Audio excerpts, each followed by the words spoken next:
Hello dear friends, कैसे हो आप लोग। आई होप कि आप लोग स्वस्थ और मस्त होंगे। आज मैं आप लोगों को यूपी डीएलएड का फर्स्ट सेमेस्टर का जो हम लोग का पहला पेपर है वो है बाल विकास का। तो उसके सिलेबस को आगे बढ़ाते हुए टॉपिक का डिस्कशन करूंगी। तो हम लोग का जो चैप्टर चल रहा था वो चल रहा था 8वां चैप्टर, और जो चैप्टर का नाम था वो था सीखने के प्रमुख सिद्धांत, यानी मनोवैज्ञानिकों ने किस तरीके से बताया कि किस तरीके से बच्चे सीखते हैं और किस तरीके से प्रयोग कर करके बताया। तो वही हम लोग का टॉपिक चल रहा था।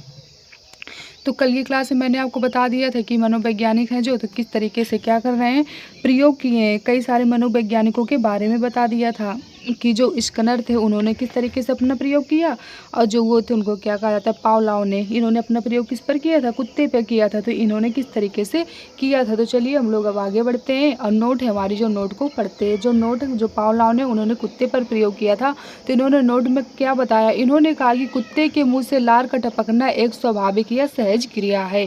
क्या कह रहे हैं कि कुत्ते के मुंह से लार का टपकना क्या है, एक स्वाभाविक या सहज क्रिया है। और कुत्ते के मुंह से लार क्यों टपक रही थी, क्योंकि क्या था, भोजन आ गया था। तो भोजन के कारण क्या था, उसके मुंह से लार टपक रही थी। और जो दूसरा पॉइंट है वो क्या कह रहा है, दूसरा पॉइंट कह रहा है कि परंतु यदि किसी अस्वाभाविक उत्तेजना घंटी के कारण कुत्ते के मुंह में लार टपकने लगे तो इसे संबंध सहज क्रिया या प्रतिक्रिया कहते हैं। क्या कहा जा रहा है, कहा जा रहा है कि यदि किसी अस्वाभाविक उत्तेजन घंटी के कारण कुत्ते के मुंह से लार टपकने लगे तो इसे संबंध सहज क्रिया या क्या कहेंगे, प्रतिक्रिया कहेंगे। चलिए अब हम लोग आगे बढ़ते हैं। अब क्या कहा जा रहा है, अब कहा जा रहा है सिद्धांत का शिक्षा में महत्व। तो सिद्धांत का शिक्षा में महत्व क्या है, अब इसके बारे में जानते हैं। पहला कहा जा रहा है अनुकूलित। अनुकूलित का मतलब क्या होता है, अनुक्रिया का यह सिद्धांत व्यवहार पर आधारित है। अनुकूलित का मतलब क्या होता है, अनुकूलित का मतलब होता है कि अनुक्रिया का यह सिद्धांत किस पर आधारित है, व्यवहार पर आधारित है। अब हम लोग के अगले मनोवैज्ञानिक है वाटसन के अनुसार ये क्या कह रहे हैं, ये कह रहे हैं कि मुझे कोई भी बच्चा दे दो, मैं उसे जैसा चाहूँ वैसा बना दूंगा। बहुत ज़्यादा मोस्ट इम्पॉर्टेंट है, पूछा जाता है कि ऐसा किस मनोवैज्ञानिक ने कहा था कि तुम मुझे बच्चा दे दो, मैं जैसा चाहूँ उसे वैसा बना दूंगा। तो ऐसा कहा था वाटसन नामक मनोवैज्ञानिक ने। ठीक, किसने कहा था, वाटसन नामक मनोवैज्ञानिक ने कहा था कि तुम मुझे कोई भी बच्चा दे दो, मैं जैसा चाहूँगा उसे क्या करूँगा, वैसा बना दूंगा। अब इसके अंतर्गत हम लोग के पॉइंट आ रहे हैं। तो पहला पॉइंट क्या कह रहा है, पहला पॉइंट कह रहा है कि कोई व्यक्ति तभी सीखता है जब वह क्रियाशील होता है। क्या कहा जा रहा है, कहा जा रहा है कि कोई भी व्यक्ति होगा तो कब सीखेगा, जब वो सीखने के लिए क्या होगा, इच्छुक होगा, यानी जब वो सीखना चाहेगा। तो वही कहा गया कि कोई व्यक्ति तभी सीखता है जब वह क्रियाशील होता है। दूसरा पॉइंट कह रहा है कि इस सिद्धांत में क्रिया के पुनरावृत्ति पर बल दिया गया है। किस पर बल दिया गया है, क्रिया की पुनरावृत्ति पर बल दिया गया है। और जो तीसरा पॉइंट है वो कह रहा है दंड या पुरस्कार का सिद्धांत भी अनुबंध पर आधारित है। दंड या पुरस्कार का सिद्धांत किस पर आधारित है, अनुबंध पर आधारित है। और जो चौथा पॉइंट है वो क्या कह रहा है, चौथा पॉइंट कह रहा है कि बच्चे में इसके द्वारा अच्छे व्यवहार, उत्तम अनुशासन की भावना का विकास किया जा सकता है। इसके माध्यम से क्या होगा, बच्चे में अच्छा व्यवहार भी और उत्तम अनुशासन की भावना का भी क्या होगा, विकास होगा। अगला पॉइंट हमारा क्या कह रहा है, अगला पॉइंट कह रहा है कि अनुबंधन की प्रक्रिया में अध्यापक बच्चे के अनेकों गलत विचारों एवं भ्रमों को दूर कर सकते हैं। क्या कहा जा रहा है कि इस क्रिया में अध्यापक क्या करेंगे, बच्चे के जो भी गलत चीज़ें होंगी या जो भी मतलब बच्चे को डाउट होगा तो कौन दूर करेगा, अध्यापक दूर करेंगे। तो इस तरीके से हमारा जो ये सिद्धांत था वो समाप्त होता है। अब हमारा जो अगला सिद्धांत आएगा वो किसकी आएगी, स्किनर की थ्योरी, यानी जो स्किनर का सिद्धांत है वो क्या होता है, इसको बोलते हैं स्किनर थ्योरी। अब इसके बारे में जानते हैं, स्किनर के सिद्धांत के बारे में कि ये जो स्किनर का सिद्धांत है ये क्या होता है, इन्होंने किस तरीके से अपने सिद्धांत के बारे में बताया। B.F. स्किनर अमेरिकी मनोवैज्ञानिक थे। ये सबसे पहले तो ये याद रखना है कि ये कहाँ के निवासी थे, तो ये थे अमेरिका के निवासी। 1938 में स्किनर ने अपने नियम का प्रतिपादन किया। तो इन्होंने कौन से सन में अपने नियम का प्रतिपादन किया, तो 1938 में किया। स्किनर हार्वर्ड विश्वविद्यालय में प्रोफेसर थे। कहाँ पे प्रोफेसर थे? हार्वर्ड विश्वविद्यालय में थे। तब उन्होंने व्यवहार का व्यवस्थित एवं वस्तुनिष्ठ अध्ययन करने के लिए कुछ यंत्र विकसित किए। ठीक, ये याद रखना है। अब सिद्धांत इनका क्या था? सिद्धांत था क्रिया प्रसूत अनुबंधन का सिद्धांत। तो ये आपको याद रखना है कि जो क्रिया प्रसूत अनुबंधन का सिद्धांत है ये किसने दिया था? तो ये दिया था स्किनर ने। किसने दिया था? स्किनर ने दिया था। ये बहुत ज़्यादा पूछा जाता है, डीएलएड के एग्जाम में तो पूछा ही जाएगा। आगे चल के टेट, सीटेट और सुपर टेट के लिए बहुत ज़्यादा इंपॉर्टेंट है ये वाला चैप्टर, तो आपको याद रखना। इंपॉर्टेंट तो सब कुछ है लेकिन ये वाला ज़्यादा है क्योंकि पूछा ही जाता है क्वेश्चन इनसे।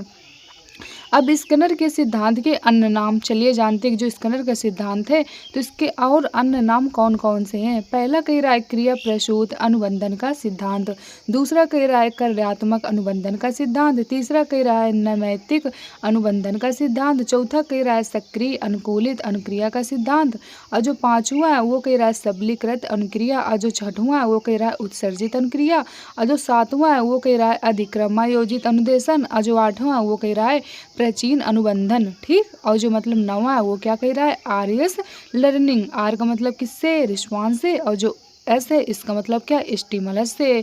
तो रिस्पॉन्स मतलब क्या होता है? अनुक्रिया होता है, और स्टिमुलस को मतलब क्या होता है? उद्दीपन होता है। ये क्या है? ये अन्य नाम है किसके? स्किनर के सिद्धांत के। अब जो इनकी बुक थी, अब इनके बुक के बारे में जान लेते हैं कि इनकी जो बुक है वो कौन सी है। इनकी बुक भी थी, जो पहली बुक थी उसका क्या नाम था? उसका नाम था द बिहेवियर ऑफ ऑर्गेनिज्म। ये क्या थी? इनकी पहली बुक थी। और दूसरी क्या थी? दूसरी थी साइंस और ह्यूमन बिहेवियर। जो तीसरी थी वो थी द सिलेक्शन ऑफ बिहेवियर। ये क्या थी? ये इनकी बुक थी। बुक के बारे में भी आपको याद रखना है। अब स्किनर का प्रयोग के बारे में जानते हैं कि स्किनर का प्रयोग क्या है। तो इन्होंने किस पर प्रयोग किया था? इन्होंने चूहे और कबूतर में प्रयोग किया था। किस पर किया था? चूहे और कबूतर में किया था। और कहाँ पे किया था? बॉक्स, स्किनर बॉक्स था। और जो इनका बॉक्स था इसका क्या नाम था? स्किनर बॉक्स था। तो चलिए अब जानते हैं कि इन्होंने किस तरीके से प्रयोग किया। इन्होंने, स्किनर ने भूखे चूहे को बॉक्स में बंद कर दिया और बॉक्स के अंदर ही एक बटन लगा दी। बटन दबाने पर भोजन प्राप्त हो जाता था। क्या कहा जा रहा है? कहा जा रहा है कि चूहे ने क्या किया? एक भूखे चूहे, मतलब स्किनर ने क्या किया? एक भूखे चूहे को बॉक्स में बंद कर दिया। ठीक, और बॉक्स के अंदर ही एक बटन लगा दी। बटन दबाने पर भोजन प्राप्त हो जाता था। चूहे यहाँ वहाँ उछलता कूदता, जैसे ही बटन पर पैर रखा खाना आ गया। ऐसा कई बार हुआ। भोजन पुनर्वलन का कार्य करने लगा। जैसे जैसे पुनर्वलन मिलता गया वैसे वैसे उसकी सही अनुक्रिया तेजी के साथ क्या हुई? करने लगी। इसी प्रकार अगर किसी व्यक्ति को सकारात्मक पुनर्वलन दिया जाता है तो वह प्राणी अपनी क्रिया को दोहराता है। परंतु यदि प्राणी को नकारात्मक पूर्ण परंतु यदि प्राणी को नकारात्मक पुनर्वलन दिया जाता है तो प्राणी अपनी क्रिया को नहीं दोहराता है। ठीक, चलिए इसको मैं आपको फिगर से माध्यम से बता दे रही हूँ। ये क्या था? ये एक चूहा था। ठीक, ये क्या था? चूहा था। इसको जो स्किनर में थे इन्होंने क्या किया था? बॉक्स में बंद कर दिया था। तो अगर इसको भूख लगती थी तो क्या होता था? जो ये बटने लगी हैं इन पर क्या कर देता था? टच कर देता था, तो खाने इनको क्या होता था? मिल जाता था चूहा को। ठीक, लेकिन एक दो बार में नहीं इसकी समझ में आया चूहा की, लेकिन जब दो तीन बार ये क्रिया की तब उसको समझ में आ गया कि क्या होता है? खाना में मिल जाता है। तो वही कहा है मनोवैज्ञानिक ने। चलिए एक बार फिर से इसको समझा दे रहे हैं। कहा है कि स्किनर ने चूहे को बॉक्स में बंद कर दिया और बॉक्स के अंदर एक बटन लगा दी। बटन दबाने पर क्या होता था? भोजन प्राप्त हो जाता था। चूहा यहाँ वहाँ उछल कूदता रहता था। जैसे ही बटन पर क्या होता था? जैसे उसका बटन पर पैर रख जाता था तो खाना क्या होता था? आ जाता था। ठीक, इसके बाद फिर क्या होता था? ऐसा कई बार हुआ। भोजन पुनर्वलन का कार्य करने लगा। जैसे जैसे पुनर्वलन मिलता गया वैसे उसकी सही अनुक्रिया तेजी के साथ करने लगा। यानी पहले तो चूहा को नहीं पता था कि क्या करना, लेकिन वो उछल कूदल करने लगा। तो जो बटन लगी थी उसी में क्या होता था? उसी में उसका पैर रख जाता था तो उसे खाना मिल जाता था। तो वही कहा गया। अब जो मनोवैज्ञानिक है ये क्या करें? इसी प्रकार अगर किसी व्यक्ति को सकारात्मक पुनर्वलन दिया जाता है तो वह प्राणी अपनी क्रिया को दोहराता है। परंतु यदि प्राणी को नकारात्मक पुनर्वलन दिया जाता है तो प्राणी अपनी क्रिया को नहीं दोहराता है। क्या कहा जा रहा है? कहा जा रहा है कि कोई भी प्राणी हो या व्यक्ति हो या कोई भी इंसान हो, अगर उसे क्या होता है? सब चीज़ मतलब सकारात्मक हो यानी पॉजिटिव मिलती रहती है तो उसे क्या होता है? अपने काम को और बेहतर तरीके से करता है। लेकिन अगर उसे वही चीज़ नेगेटिव मिलती रहती है तो फिर उसका क्या होता है, मन डाउन हो जाता है। मान लीजिए आप ही लोग एग्जाम की तैयारी करते हो, तो अगर आप लोग पढ़ते रहते हो, अगर आप लोग के अच्छे नंबर आते हैं तो इससे क्या होता है, आपको पॉजिटिव एनर्जी मिलती है, तो आप लोग क्या करते हो और अच्छा बेहतर करने की कोशिश करते हो। लेकिन अगर वहीं पे आप लोग उतने अच्छे नंबर नहीं ला रहे हो, पढ़ते जा रहे हो, लेकिन तो इससे क्या होगा, इस पर थोड़ा बहुत तो निगेटिव आपके माइंड में आ गया ना विचार, तो इससे क्या होता है, उतनी मतलब बेहतर तरीके से चीज़ नहीं हो पाती। इसलिए आप लोग कोशिश किया करिए कि क्या हो, हमेशा अच्छा हो। ठीक। अब चलिए हम लोग आगे बढ़ते हैं। तो ये किसने कहा था, ये मनोवैज्ञानिक ने कहा था। यही कहा था कि इसी प्रकार अगर किसी व्यक्ति को सकारात्मक पुनर्वलन दिया जाता है तो वह प्राणी अपनी क्रिया को दोहराता है, परंतु यदि प्राणी को नकारात्मक पुनर्वलन दिया जाता है तो प्राणी अपनी क्रिया को नहीं दोहराता है। मतलब यही फिर उसका उतनी अच्छे तरीके से मन नहीं होता अगर उसे अच्छा रिजल्ट न मिला तो। अब कहा जा रहा है सिद्धांत का शिक्षण में उपयोग। चलिए जानते हैं जो सिद्धांत है तो इसका शिक्षण में क्या उपयोग है। पहला कह रहा है बच्चों के शब्द भंडार में वृद्धि करने के लिए।